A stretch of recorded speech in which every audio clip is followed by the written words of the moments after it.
Hi, everyone, and welcome back. I'm your host, Jen Walker Wall, and this is Careers at the End of the World. And I am not here alone today. I have a guest, Dr. Jen O'Neill, my BFF. Welcome, Jen. Thank you. Thank you for having me. I'm so Thank- excited. I'm happy you're here. Thank you for getting up on a non work day to fit this in. Today, we are here to talk about something very important, which is using magic, tarot, and astrology to help with your career. And we're going to share some of our favorite ways for doing so, why we think these are helpful channels for personal evolution and transformation, and why we've decided to weave them in lightly as an offering to our overall job search community that we're really, really excited about. In the late summer, we trialed a new part of our career community, and we called it Career Coven. And it was a drop in hour where Jen O'Neill, you used oracle cards and tarot cards. That's right.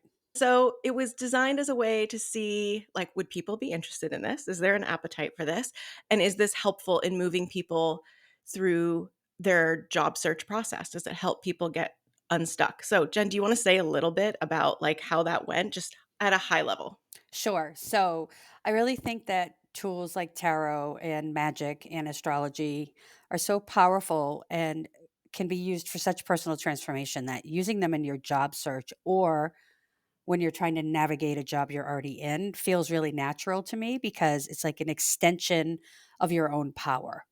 And using your own power in ways that benefit you, which I know some people might think sounds selfish, but it really isn't because it's about your own personal growth. I worked with them to create the kind of question that works with tarot because yes and no is not a great, and the questions for this kind of stuff are usually, am I in the right job? Or am I pursuing the right job? Or am I those kinds of things? So we did some broader kind of what can you tell me about so and so's job search? Or so is so and so headed looking at the right career path in general. And I have to say that all of them really, they seem to really resonate with the cards that they pulled, and they really were excited, and the messaging they got for most of them was to either look broader or that they were on the right path and that they didn't need to make kind of any changes. I think that people think tarot, is kind of mysterious. I also think people might think it's kind of psychic, which it is if the person doing it's a psychic, but I am not. So I try to explain to people that it really is a reflective tool. It's challenging you, it's telling you things. One of my favorite things is I always say to my clients that the cards don't tell you what you wanna hear, they tell you what you need to hear. And that's Yeah. not all. I mean, even myself, sometimes I'll pull cards for myself in the morning and I'll be like, "Oh, come on." I know. You Sometimes know? they're not nice about it. No, they're not, especially when you're asking the same question over and over because they are like, "Look, I do not have time for this. Don't you have anything else for me?"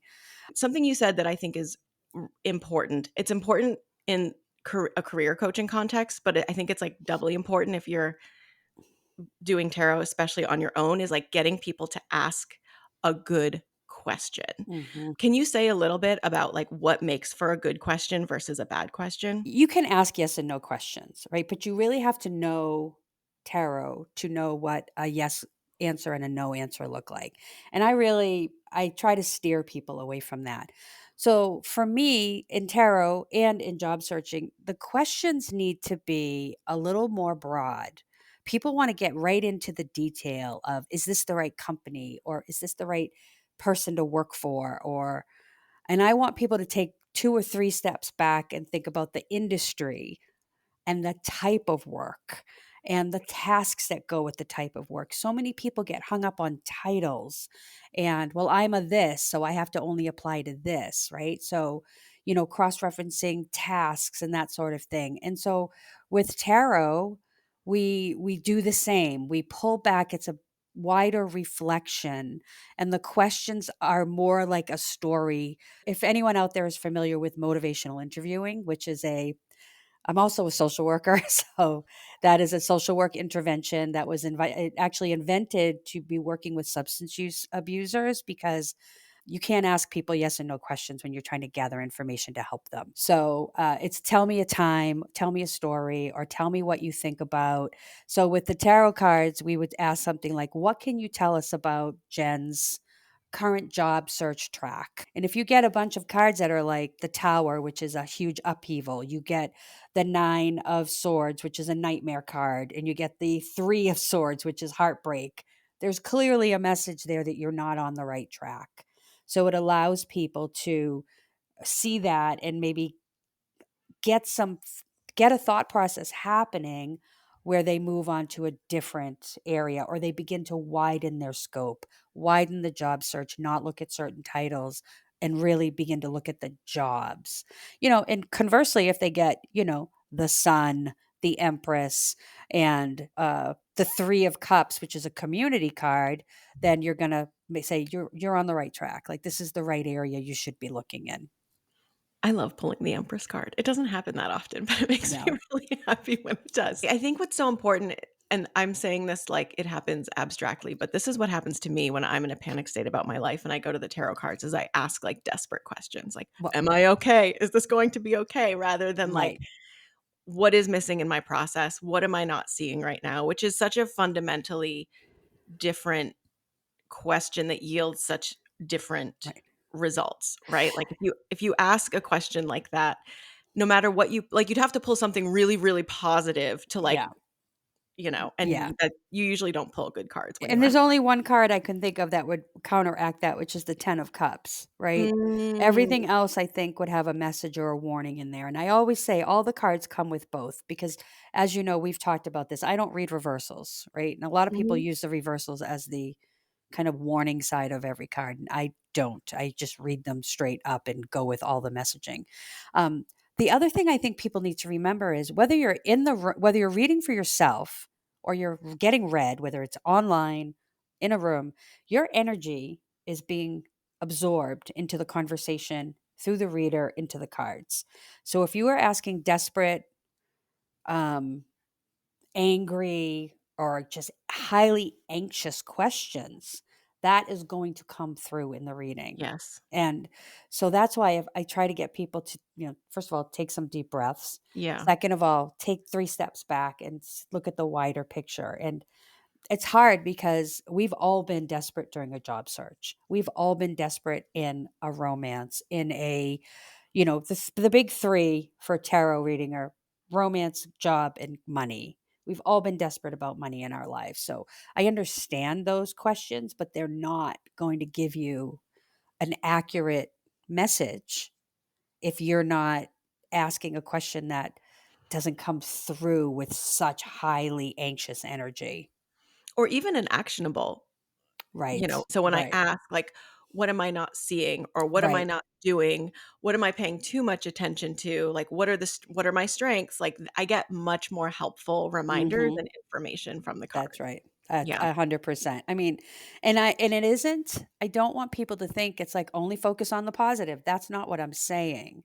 I'm saying that you have to be aware of how you're forming the question, just like you would if you were interviewing a person for a Yeah. job. Like it Right. really is the similarness of it all.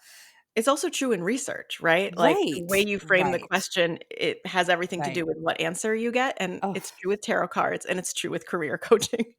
Questions really matter. They matter. That's, like, one of the enduring lessons of getting older is, like, good questions mhm. trump Yeah, mediocre, bad that's questions right. I all the time. mean, you keep asking what you're asking, you're gonna keep getting what you're getting, right? I And, know. here's the other thing. I always tell people, this messaging is coming through for you, but you cannot take it.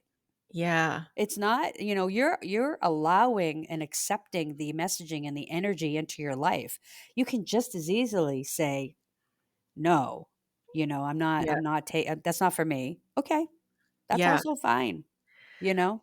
I think that's so important, to remember, right? Like the free will aspect Mm, of this, because I remember I had this colleague many, many years ago at my very first job who, told me about her mom's best friend who went to a tarot reader, and the tarot reader was like, "You're gonna be single and childless for the rest of your life," and she was so upset, she, like, immediately started going out, got married, and had kids because she, like, got a message, like and how I interpret that is just like someone's reflecting to you the path you're currently on, you know? That's right. That And, like, right, that is actually really helpful information. So if right. that's not going to lead if that's not the result you want, change course.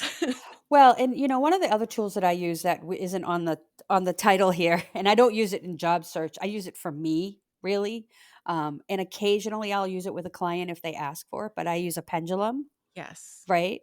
And that's another place where you have to. The pendulum only answers yes and no, right? But also it can answer things like if you give a date and you say, "Is it between 3 and 6 months?" But it's only reflective of the question and the answer in that moment. Right. So you could very well get a different answer the next day because you're 24 hours later or the next week, right? Yes. I've been at my job for over 7 years now. And prior to that, I had been adjuncting at a million places because working on my doctoral work. When I went through the second interview and went really well, and left there feeling like I was gonna get the job, but I went home and I was like, not really am I gonna get the job, but am I gonna be happy with the offer? Mm. Right? And I don't remember the cards, but I remember they were all pentacles, which was money, and they were all incredibly positive. So Mm. even without remembering the cards, I remember where I was in that the day that I did that and thinking, "Oh, I'm not only getting this job, it's gonna," and it really was the most money I'd ever been offered for a position at that time. I read those cards and I put it out of my head because I was like, Yeah. "Okay, that call's gonna come," and, that was a way I used it for myself during a job search. Well, maybe this is a good segue to talk a little bit about that. Do you wanna say a little bit more about how you use I'm gonna say these tools. I'm gonna let it be broad Yeah, there intentionally. you go. Yes. Yeah. Well, the funny thing was we just had a work retreat on Wednesday, and I read tarot for people at work all afternoon. Yeah, it was fun. I had a good time. So I use tarot. I have a little package of tarot cards on my desk, and people will come over and ask for cards. And I had some people come over to me during last full moon and be like, "Where's it? Where are your cards? I hadn't brought them. Where are your cards? It's a full moon." So people got very into, and when we were a smaller college, I used to send out a little message on the big astrology days to a group Mhm. of people and say, like, this is what you got to watch out for, this is what's happening, this is where the moon is and stuff. I unfortunately don't have time to do that anymore. My job has Yeah. gotten so much busier, but I use a lot of magic. I wouldn't say a lot, I use magic at work. Some of it's really simple. It's in the stones I have on my desk. It's on the crystals I keep close by when I go to meetings.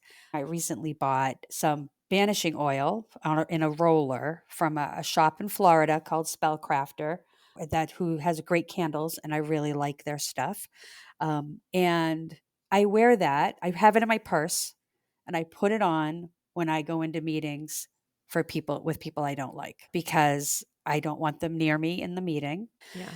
So it worked the other day. I was in a meeting with one of these people who I knew was going to try to run the meeting. So I wore that oil, and they sat. We were in a really big conference room. They sat all the way at the farthest away they could possibly sit from me, and I ran the meeting, which is what was supposed to happen. But they're one of these people that. Mm.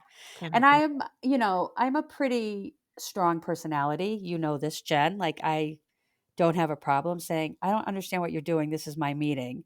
But I kind of wanted to see what was going to happen with the oil that I had just purchased. So it definitely worked. I also have a couple of necklaces that I wear that are protection necklaces. One we bought together when we were in Salem at the Mhm. Cauldron Black. It's a coffin nail, which looks like a big spike and it scares the hell out of people. And that really just keeps them away from me. So there's That's an that. important tactic. It is an important tactic.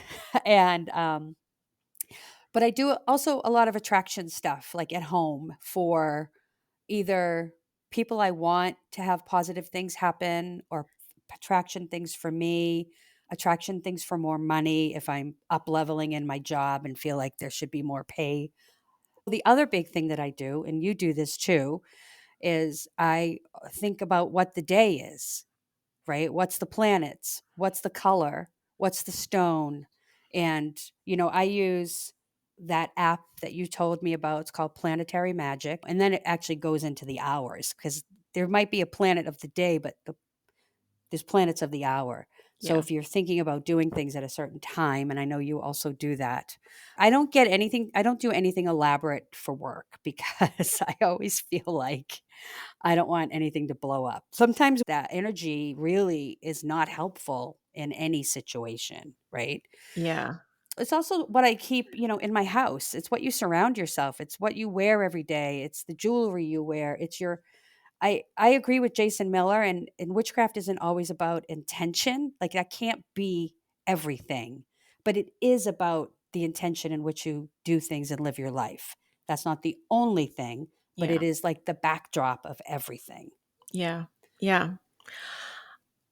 I like how I on this podcast, I've been, like, very hesitant to be like, "I use boundary spray," and you're just straight up jumping to banishing spray. Did you skip right over the do you I even did. have I have well, I'm going to I'm also on this is really kind of shows you the different areas of my personality. I'm also on the library board for my town. I'm the vice president of the library board for my town. Because I love books and no one's banishing anything on my watch. This morning when I was getting dressed, I put on protection. I have a protection roller because I don't know these people. And I'm with them for 4 hours. I'm with them all afternoon. So this is our first big meeting all together. So I do think I do stuff like that. Banishing, gentler? boundary. It's a little gentler. It's for me. We'll get to the banishing after I get to know them. They have to earn I have to earn it. they have to earn the banishment. I mean, that's reasonable, you don't wanna just banish people No. I willy-nilly. mean, and reality is I maybe work with 70 people, right? And there's probably 2, I know. but they're Yeah. always there. Yes. That's the problem. Yes. So, So I wanna share, and I think we do so much that's really very similar. So I'm just gonna offer some other thing. Like, the protection piece is really, really helpful and probably the foundation of a lot of what I do. So one thing I recommend for a lot of clients is black tourmaline if you're in a mm, negative kind of mhm. work environment. Keep it between you and your screen, keep it on your desk if you're in office. Like, yes, you've got some I've on got you. it on right now. Yeah. Yep, I yep. have also done protection work around maintaining jobs, avoiding job loss, minimizing Mm, minimizing the impact of that. So there's lots of stuff you can do around protecting income sources and jobs that I think is really helpful. I also think cleansing, especially mm, when I think about the job search, which in the best of times is like uh, it's a process, right? Like no one really wants to do it. But in these times when it's such a downer. Let me just say I'll just call the job market a bit of a downer. I think it's so important to, like, recognize the emotions and the experience that you're having and to also not let that, like, overwhelm you and derail whatever action you may be able to take on your own behalf. So even things sometimes like just opening the windows is huge. mm, I'm actually wearing selenite here. Or physically cleaning your space, right? Like, mhm. that can make a really big difference too, like, whenever you're in a busy period and your house just starts to, like, deteriorate into a Grey Gardens situation, like, yeah, you gotta pull yourself together. I agree that magic is compelling because it is a application of your power and force in the world, and I think as a sociologist, actually, I think every drop of power you can exercise over your own experience is really critical to making things work. I always think of cleansing and protection work as like the foundation of like It good is. energy management, good energy hygiene. Yes, yes.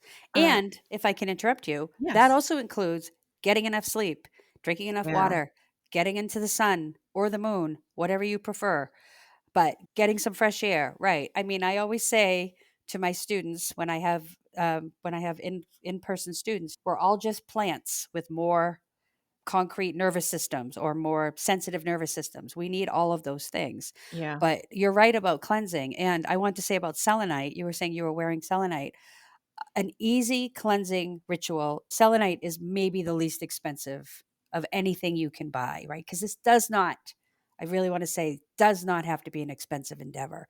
You Mm-mm. do not need $100 tools for this sort of It thing does not at need to be an all. expensive endeavor, but it absolutely can be. It can A be, Ask me for but you tips. but you d yes, but you don't need to go to a certain store and buy a certain type of candle. Like if you're looking for red candles are red candles are red candles. It's how you use them and how you cleanse them and how you anoint them.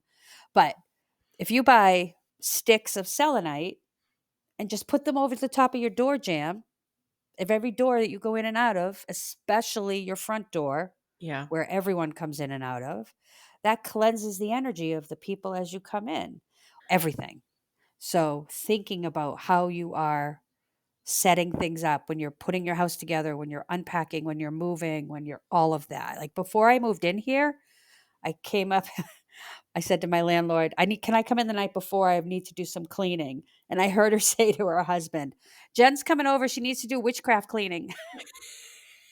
I didn't even Correct. say that, but yes, you can clean your office, you can clean your desk, clean off your computer. As we were Like, talking about selenite, like, actually even salt, like a small bowl of salt would probably be helpful, so if you didn't wanna buy yep, anything, you could that's just right. go to your kitchen cupboard. Salt is great Yeah. for cleansing, and it's small and easy, and it's accessible, but it's also, like, not something that's as obvious as having tarot deck on your desk if you didn't No. wanna do that. Or even a little, if you live near the ocean, right? A little cup of seawater. Yes. I think that probably one of the best veins of magic for job seekers is probably glamour magic.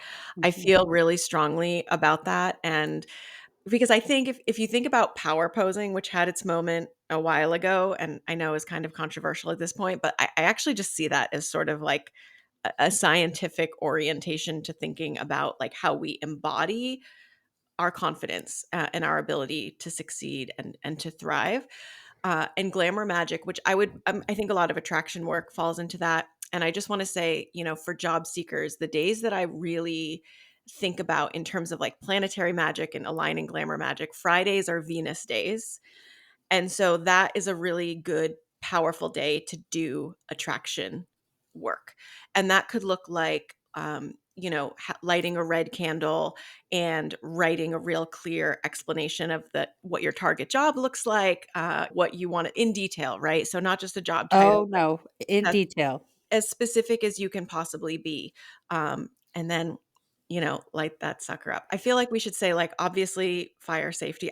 I feel like I've given so many workshops and talks with you, Jen O'Neill, where I have to, be like, and fire And safety. fire safety. Well, that's what happens when you're fire signs, right? We Yeah. like to burn things. I have several I mean, I do a lot of stuff outside. Like, I'm not gonna do, like, full moon rituals in the house because you can do them in the sink if you have a metal sink, but Yeah. it's just I have a healthy fear of burning my house down, which is not a bad thing, It's not a bad thing. you know? But I do any big besides candles, which I definitely do in the house, but I do most of the fire stuff I do out on the porch, Yeah. which is, all wood, but still, it's outside. At least it doesn't have Uh, a roof. well, it doesn't have a roof, Yeah. and I have, a metal, a copper bowl, and I actually got last year that That's I'm right. going to start using a good sized Cauldron. cauldron. Yeah. So I have to go find the stand, and I'm gonna put it on the porch, and that's what I'll use that for because Yeah. it'll be, a it's a good representation because I feel like using the tools that were used historically also is very powerful. I live in the country. Like for you, Jen, living in the city, this would be a little harder to have something outside on your deck or whatever, but I live in the woods, so Yeah. I am the witch in the woods. I am a city witch. You're a city witch. Yeah. I'm a triple decker witch. That's that's right. And I light a lot of stuff on fire, and I actually have a small cauldron, and I've learned to use very little paper, so, like, don't Yes. write on a whole sheet of paper and then light it That's on right. fire, that's a Yep. lot of fuel for the fire, Right. so writing really small on something, that is usually Yeah. easier to burn. I wouldn't do this for attraction work, but another place that's good to burn stuff is, like, over the toilet. I wouldn't Oh, again, 100% because you need replenishing. Yeah, yes, you gotta exactly. flush it. You gotta get rid of it. Once you burn it, you gotta get rid of it. Yes, You yes, can't yes. just let it sit in the cauldron or Yeah. whatever you're burning it in. That's right. I do find candle work very, like, effective for me, but I am very into fire. Black candles for absorbing negativity, green candles for money. I've Yep. even suggested for clients to, like, work with brown candles for grounding, for the job search. I think that Yep. that can be really helpful. But if you don't wanna light things on fire in your house or on your porch made of wood, I also really like oils and potions. So Yes. I have lots of them, but there are some around employment specifically and business goals specifically. And every time I see one of those, I buy them because I really like working with them. And you can wear them. You can I've got like some dabbed on my working surfaces with various goals. If you're not fire inclined, uh, can't relate, but try some of the oils or potions too. I used to, wait for the perfect moment to use some of my stuff. Like, Yeah, I'm not quite sure how to use this altar oil, so I'm not gonna use it until I really understand it, and I'd read about it, and that's not necessary. Your energy and your intention um, will guide you to if you're getting a strong message to dab that stuff on your the edge of your computer or the edge of your altar or on your altar cloth or on a candle. That's the messaging. Do it. You've got to listen to that. So the sitting around and waiting to know everything about something is not going to happen. yeah. I started just wearing them every day, actually. I wear oils pretty much every day, Yeah. Yeah. and I think they work better that way because I think part of this, right, depending on your approach to this work is like it is relational. Herbalists would probably say this, like, some herbs really come through and, like, you're like, "These herbs work for me," and then, Uh-huh. some don't, and I Yeah. feel like that's true with all kinds of products, like, you're going Oh, to sort of like, I think it's natural that we like fire because we're very, like, fire-oriented people with our birth charts and all that in there, but I can imagine other people, like, liking other things or having a stronger relationship with other things because their makeup is different and their orientation is different. that's right.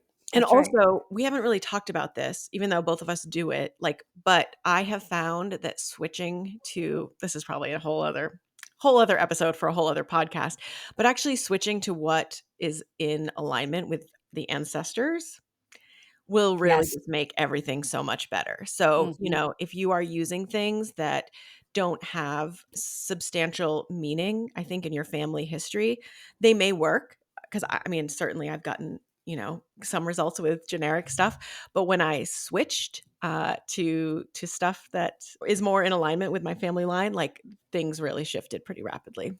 Right. Can you give an example of that for So instead of burning juniper. And actually, let me back up and say probably most people burn white sage, right? Like Yes. they're buying the sage bundles. And so I stopped doing that many years ago because that is part of a Native American practice. So I was using juniper leaves for a while, and I switched to garlic and onion papers. And I do those things for cleansing and protection, and I noticed an immediate difference in how the working, like, felt and how it Really? and I actually do. I carry garlic everywhere, my James just had COVID, my husband had COVID. I was like a medieval, like, I was, like, burning garlic all over the place. Just to be clear, I was, like, wearing a mask and eating garlic too, but Yeah. garlic is just it's very important. I don't even know, the 2 things that I'd have to burn are whiskey and potato skins, and I'll gift you some garlic. thank you. I mean, I don't think but if you think about my family, both Yeah. sides of my parents, there isn't a spice in the food among them, and there is very plain Irish white food, white meaning the color of the food. I Um, love potatoes, and I I think love that potatoes yeah, too. I think that that could be part of, like, a Yeah. very strong, like, kitchen witchery And situation. we're when we're in October especially, which we're about to be in October and we're, working around Samhain, I I do use a fair amount of whiskey on my altar because, that's part of my ancestry. So I'm going to Ireland, right, in a couple of weeks, so I was doing some research, and there's an Irish whiskey museum, and I Yeah, plan on checking that out, but I also the translation for whiskey is water of life.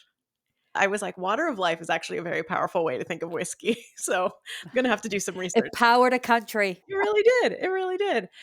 Let's just talk a little bit more about the planetary days of the week and the hours because I think that's Sure. so powerful too. So I always say, like Mondays, which are, moon days, right? Great for self reflection, Mhm. great for doing the kind of career clarity work and preparation work. Tuesdays are Mars days, and that's a good day to take action. So I actually always see clients on Tuesdays. When you want to be strategic, you want to be making bold moves, Tuesdays are great days to do that. Wednesdays are Mercury days. And Mm, I actually, the job search is very mercurial, in my opinion. So I mhm. think this is a really important day for job seekers. And Jason Miller, we'll link to some of his books in the show Yeah, notes. And I've talked about his work before, but he considers the resume to be very mercurial and the cover letter to be very Venusian, which I was like, beautiful. I mean, Chef's that's kiss. Like really I couldn't, perfect. I know, I couldn't agree Yeah. more. I cannot speak highly enough about Jason Miller. Yeah, very You good. know, he's very, very advanced. Like, the stuff I'm reading of his is his early stuff, which is just so good. Yeah, I know. I want to take his classes for sure. Yeah. So Wednesdays I think are great days to do editing, any emails you need to send. Like it's a day that will help enhance any kind of communication oriented goals. And then Thursdays are good days because that's a Jupiter day. It's a day Jupiter is the planet of luck and expansion, so it might be a good day to set some intentions, set some goals, take some action, and have a little extra luck on your side. And then, of course, Friday is Venus Day, a great day to do attraction work and glamour work. I'm gonna link to some glamour books, actually. Yeah. One Good. in I have a good one too. I'm sure you have it. Yeah, I think I might have recommended it. I Yeah. did a lot of work from that book, and it made Yeah. a really big difference. So one Right. of the things I have a lot of different jewelry, and I also have, like, charging stations for them that have Me different too. Yeah. herbs under them for different Yep. goals and intentions and all of that. Right. So that's a lot of fun. And then Saturday, of course, is Saturn Day, and Right. Sunday, Sunday is Sunday is Sunday. Sunday. That's So right. You really see how far back even the naming of I know. the days of the week goes, Yes, right? Like, we as Americans often like to think everything started when the Pilgrims landed in I know. Massachusetts, when really all of this stuff that speaks to, just gonna say one thing about it, and then I won't say anything more, speaks to the church taking over the Yeah. pagan religion and moving things from the pagan religion and calling them Yeah. whatever, Christian, Catholic, Protestant, whatever, the days of the week, the holidays in general, Yes. right? Yeah. Right? Well, also, if you speak any Romance languages, like, you see how closely the days of the week actually line up to the names of the planets, which makes Yes. a lot of sense, in retrospect. Can I go back to charging stations for a Yeah. minute? So charging stations are plates of selenite usually. Is that what you're using, I right? actually made my own, so I You don't have made your own. selenite in there, but I have other Okay. things in there. I have a big, you can't see me, but my hand, it's probably 4 or 5 inches by 8 or 9 inches plate that sits on my bureau. And I lay my, especially my bracelets, my Mhm. gem bracelets on it at night. Or if I feel like I've worn a necklace a lot, I will put the charm on the plate and let it to do its thing. Yeah. And I find that to be very, very powerful. Yeah. I do too. I have a cleansing plate for everyday jewelry, like my wedding rings and stuff like that, but then I have other plates with other intentions, so I leave jewelry there for Yeah. it to absorb from all the good stuff I put in there. It's a little Yeah. messy. I don't know how it would work if I had kids or pets. Well, that's right, and a lot of this, like, Yeah. neither of us has kids or pets, Yes. so I can leave stuff lying around the I house, know, all I can right? too without anything terrible happening. Yeah, So, a selenite plate would probably make a lot of sense for people who do have kids and yeah, pets because that's not gonna go flying like a yeah, bowl of herbs will, which is no, how I manage, right, my plates. Going back to planetary magic, the hours are really helpful too. So, in addition to the days of the week, there are hours, right? So, every hour is assigned, a planet essentially. And so I've done a lot of like attraction work combined with Jupiter. Like I combine Venus and Jupiter, or you could combine Mercury and Venus if you're trying to make your resume and LinkedIn really compelling, really attractive, really clear. Like that's one of the ways to do that. So on a Mercury day, you could take a Venus hour and do that work and have it be, a little extra oomphy, a little yes, extra aligned with the planets. And I really love that. I also just like to use the moon cycle and yes, the yes, zodiac seasons. All of that is just a really helpful way to kind of I don't wanna say naturally, but, like, to realign goal setting, like, for those of us who had to, like, really wrestle with, like, "What am I even working for post 2020?" I think it's, like, a better way. I'll just that's all I'm gonna say about that. But, like, I think it's a good way to kind of align your energy for, Right. Yeah. you know And learning about your astrology chart to segue into that, I think is really important because even if you do the minimum, even if you don't want to understand the houses or all of that, which is perfectly fine, you can't know everything and you can't use every tool, Mhm. right? You've got to find the ones that resonate with you. Yeah. But understanding your big 3, your sun, your moon, and your rising, and there are lots of places online, we can put some in the show notes that you can do it for free. You just need to know the time that you were born, and understanding those 3 things. Understanding the planets, that rule your big 3, understanding, what planets you have in what house for those big 3 can really shift your understanding of who you are as a person, but what works for you as you are trying to do some of these things as well. Yeah. Yeah. I like looking at natal charts, birth charts, for a lot I of know you different do. things. I know, I look at them all the time, like, Right. it's a good way to learn. I mean, you learn a lot. One of the things I look for if a client has their birth time that I think is really helpful is, like, what is the makeup of the chart? So that you need your rising sign, you need your birth time. But the second house, the sixth house, and the 10th house, I won't go into detail, but those are sort of like work and career related houses. And it's very interesting to see what strengths and what challenges people sort of have there based on their birth time. But you can also sort of get a sense of what is happening now. So one of the thing astrology can do is like note, well, where are the planets now in relation to where they were when you were born? I have Saturn transiting my sixth house of work routines right now. And Saturn, is about discipline and getting your what together. And it was a year that I started taking on more freelance work, right? And I have some consulting work coming in. So I had to really get my schedule together. And that's like exactly what sixth house work related stuff is it's like your habits and routines and all of that stuff. So it really made me much more diligent with my time and calendar. So those are really interesting things to look at because they correlate a lot with what kind of momentum people Mhm. are getting or what kind of challenges they're having.